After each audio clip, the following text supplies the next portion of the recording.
It can feel like you arrive here already holding something heavy, even if you haven't named it out loud. Not the kind of heaviness that asks for attention, more the kind that settles quietly, the way your body recognizes a familiar disappointment before your mind does. You're not trying to make sense of what happened. You remember it clearly. The conversations that felt close, then drifted.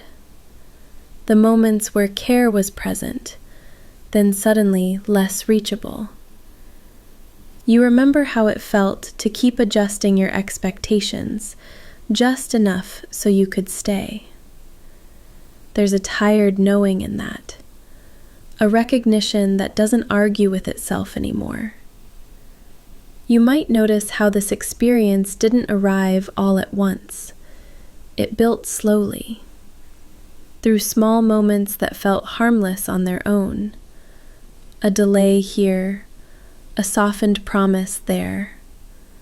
Care that showed up warmly, then retreated without explanation. And you stayed aware. You noticed the pattern even while you were inside it. That awareness didn't make it easier. It just made you quieter about what you were feeling. You learned how to hold both hope and caution at the same time. How to stay open while bracing just a little. There are often two feelings moving together here. One that remembers the tenderness, the sincerity, the times you felt chosen, even briefly.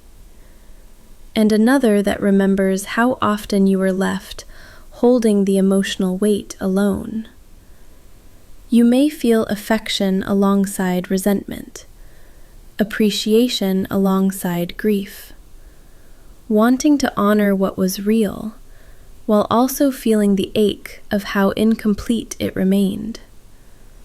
Staying connected because something mattered, while slowly realizing how much you were compensating for what wasn't there.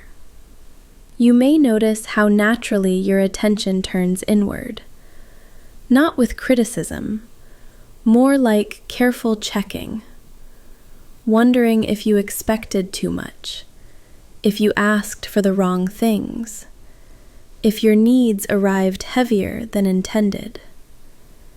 There's a way self-doubt slips in quietly, sounding reasonable, even kind, wanting to give them the benefit of the doubt, wanting to be fair.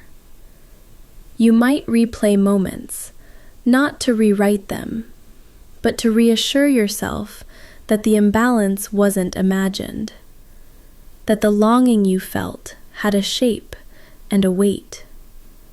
Sometimes there's a quiet confusion that doesn't come from not understanding, but from understanding too much.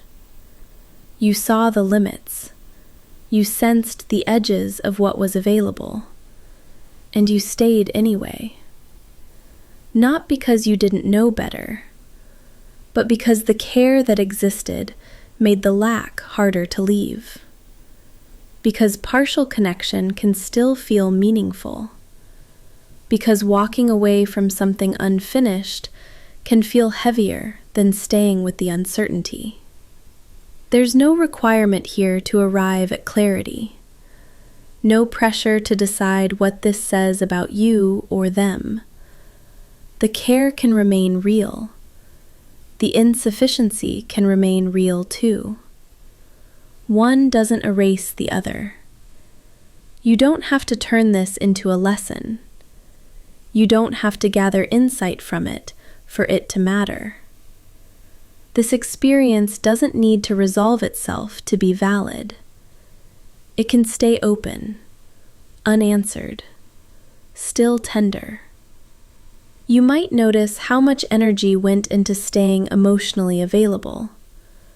How often you stayed receptive, even when responses were inconsistent. How frequently you softened your own disappointment so the connection could keep going. There's something quietly exhausting about that kind of presence.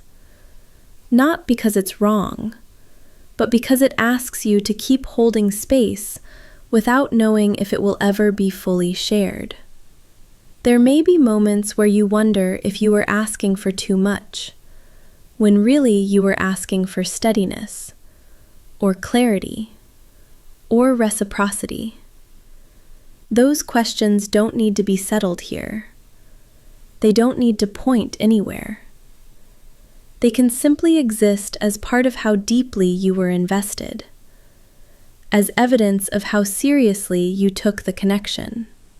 There can also be a subtle grief for the version of you who kept hoping things would even out, who waited for the care to arrive more fully. That grief doesn't need words or resolution. It can simply be acknowledged as part of what you carried, quietly, for longer than you expected. Right now, there's just the awareness of how sincerely you showed up, how much care you offered without guarantee, how often you stayed emotionally engaged, even when it cost you something. There's no need to reframe that. It doesn't need to become strength or resilience. It can just be acknowledged as real, as something that mattered. You might notice, too, how even now there's a gentleness in the way you hold this, a patience with yourself that didn't always exist before. You might feel a gentle settling as you sit with this. Not relief, not closure. Just the sense that you don't have to explain the experience to yourself anymore. That how it felt is enough. That your emotional reality doesn't need defending or refining. It can rest exactly as it is. If it feels okay, you can stay here a little longer. Nothing is asking you to move yet.